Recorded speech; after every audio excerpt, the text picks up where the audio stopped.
It took 15 years, but Funimation finally got it right with the Dragon Ball Z Dragon Box Volume 1. But why should I care, you ask? Well, if you're not a fan of Dragon Ball in the first place, then there really is no reason for you to care. But I am a Dragon Ball fan, you exclaim. Again, why should I care? Because the Dragon Box contains the first 42 episodes of Dragon Ball Z in their entirety for $79.99 MSRP, with frame-by-frame remastering straight from the original 16mm film. Eh? You ask in confusion. I don't really know much about tech stuff, but I just got those season box sets, and Funimation said they were remastered, and they only cost me $40 a box. In fact, I've bought those early episodes several times now. So really, why the hell should I care? Ugh, this is getting complicated. But when you're a Dragon Ball fan in North America, complicated is pretty much par for the course. But when you're a North American fan of the original Japanese version of Dragon Ball, it's more complicated than attempting to scale Mount Everest in a hobble skirt while wearing ducks as snowshoes. To go into an in-depth breakdown of releases of just Dragon Ball Z, ignoring the other two series, would take more time than I'm willing to devote to this video. For a detailed synopsis, I suggest the excellent article recently posted on Daizenshuu EX, or listen to episode 184 of their podcast.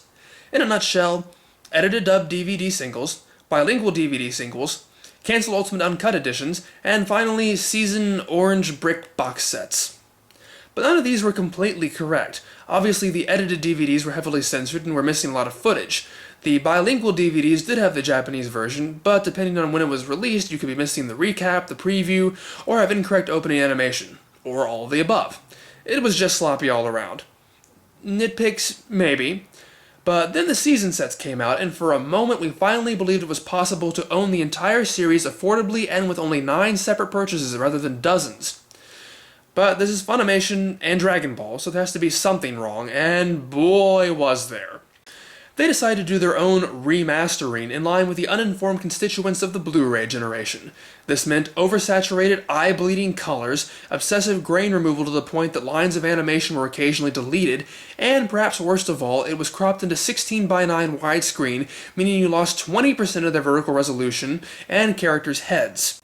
This wasn't just messing up DBZ for the Japanese fans, but messing up DBZ for all fans. But they were cheap and convenient and sold very well during their 2007 to 2009 release.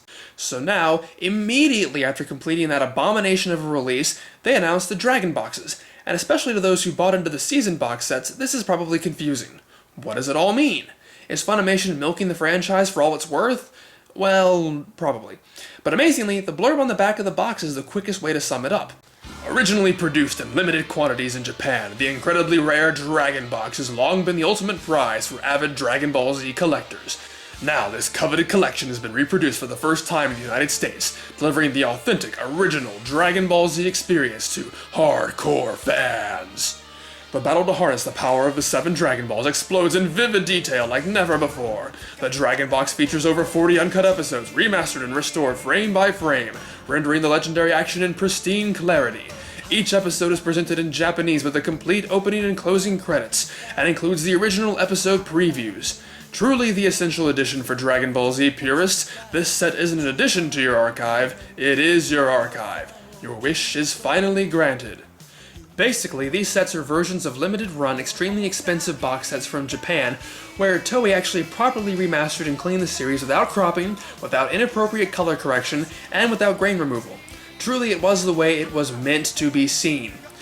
Funimation is correct in saying that this is the edition for purists. Not only is everything in the episodes intact, everything is contained in a very professional and high-quality presentation. First off, it all comes in a very nice, very sturdy box. The design is simple, but effective and clean. The content inside the box is actually in the form of hardcover books with the spines combining to make an image. Remember, this is only Volume 1, so it will be completed in future sets. The big outer books contain the actual discs, 3 per package, but the smaller inner book is actually a hardcover guidebook known as, in line with the naming schemes thus far, the Dragon Book. A bit of a warning, in case you haven't figured this out, this set is very much for fans of the Japanese version. If you haven't, the fact that the book reads from right to left is a pretty big clue, but just in case you were worrying, all the content is translated into English. But this book is amazing with extremely high-quality, full-color, glossy pages and is packed with content, including a 4-page recap of Dragon Ball, character relation chart, character sketches, even a fashion guide. There's also an historical guide listing milestones of DBZ in relation to milestones in the real world. Granted, it seems a bit silly to list events in a fictional cartoon with as much emphasis as the fall of the Berlin Wall, but it's nice to have that historical context of what was going on in the world when these episodes first aired. But the best part about this is that the English reversioning is scarcely anywhere to be seen. Kuririn instead of Krillin, Tenshinhan instead of Tien, even Kienzan instead of Destructo Disc, and all the episode listings with their original Japanese titles. It is so surreal to see all of this in a Funimation release. I'm still not convinced I'm not just dreaming this. You may not understand how important this is. Yes, we've had the Japanese audio track on DVD for years now, but it's always been treated as an extra feature, a quaint little relic for that odd minority of fans who were crazy enough to prefer the original material. All the marketing, all the spellings, all the DVD menu music always reinforced that we were second-class citizens in the fandom. So to see all this translated properly is just amazing. It's like getting the original versions of the Star Wars trilogy in anamorphic widescreen without having to buy or hear any reference to the crappy special editions. And the content itself is, of course, amazing. The colors are vibrant without being overly saturated, the image is clean and detailed with just the right amount of grain. Everything is there. The openings and endings are correct with credits, the next episode previews are finally included, and as always, the subtitles provided by Steve Simmons are perfect. The audio's taken a bit of a hit compared to the Japanese Dragon boxes, coming in at 96 kbps, but it's all mono anyway, so it's not something that's really noticeable. There are no real extras on the discs themselves, just the episodes. But really, that's all I could have asked for. Just to be able to properly watch the series in such good quality is enough for me. Screenshots don't do it justice, you really have to see it in motion. All that said, it's of course not perfect, although it's pretty damn close. My only complaints are very small nitpicks. There are a couple of typos in the so-called perfect guide, like Rad Tiz and accidentally listing Piccolo instead of Yamcha. Even a dub name manages to sneak its way in, the misspelling of Saibamen.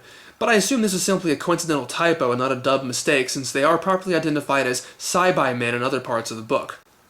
In terms of the packaging, the second and third disc of each set is overlapping, which annoys some people. It's not a big pet peeve of mine. Sure, I prefer each disc to have its own space, but I'm so used to this style that it really doesn't bother me. Finally, I don't like how the message from Funimation is a piece of paper glued to the box. I would have preferred it to either be printed on the back of the box or to be an insert in the box like the rest of the ads. Most people will probably toss it anyway, but I want to keep it and don't know what to do with it.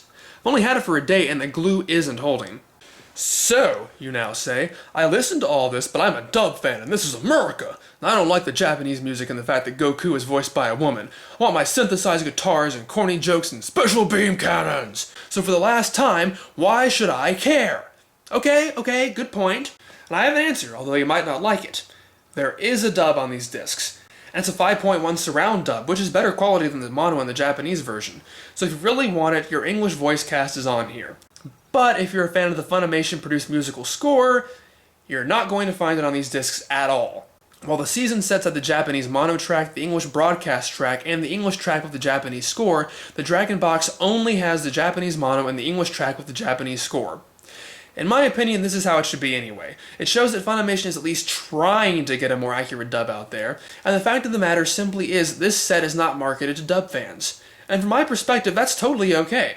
I will come right out and say that I really hate the dub. I've been a Dragon Ball fan for 11 years, and I have hated the dub for nearly 10 of those years. I will also say that the Japanese fans, for once, deserve to be the center of attention. We have waited long enough to be catered to. We have earned this, and we're going to enjoy it. Chances are most dub fans won't care anyway. They already have their season sets. A lot of them agree with, or at least don't mind, the cropping and the colors. They have their definitive set, they got it first, and they got it for a lot less money than we're getting these. But like I said, there is a point to be had that those dub fans with the knowledge to know what's wrong with the season sets might feel left out with these. That's a legitimate concern, and they should have the right to watch their dub of the show with the proper video if they want to. So, yes, unfortunately, dub fans are not going to be totally satisfied with this set. But hey, this is Dragon Ball. There isn't a section of the fan base unhappy about something, it wouldn't be us, would it? So, Dragon Box Z Volume 1 officially hit store shelves on November 17th with an MSRP of $79.99. But I got mine from RightStuff.com for $59.99, and I believe Amazon has it for pre-order for under $50. An amazing set. Definitely worth the price, definitely worth the wait, definitely a suitable 20th anniversary present from Dragon Ball Z. Buy it!